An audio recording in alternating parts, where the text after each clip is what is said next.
ঘটনাটো 1:30 মানৰ ঘটনা। গাড়ী এখন আহি আছিল গুৱাহাটী ছাইডৰ পৰা, স্কৰপিঅ' এখন। হয়তো স্পীডত আছিল নেকি, আহি ইয়াতে গছত আৰু ইটাত মাৰিছে একেলগে, মাৰি পাল্টি গৈছে গাড়ীখন। তাৰপিছত গাড়ীখনৰ ভিতৰত আছিল 4জন টোটেল মানুহ আছিলে। তাৰপিছত 2জন মতা মানুহ আৰু মাইকী এজনী আছিল আৰু বাচ্চা এটা আছিল।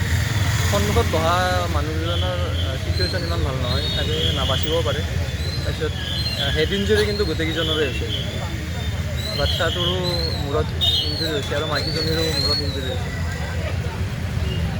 মেডিকেললৈ লৈ হোৱাৰ 10 মিনিটমান পিছত চব লোকেল মানুহে আহি গাড়ীখন চিধা কৰি মানুহখিনি ওলাই ওচৰৰে শিঙিমাৰী মেডিকেলত লৈ গ'ল। তাতে প্ৰিলিমিনাৰী যি কৰিব লাগে কৰিলে।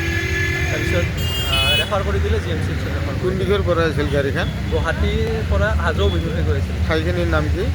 শিঙিমাৰী।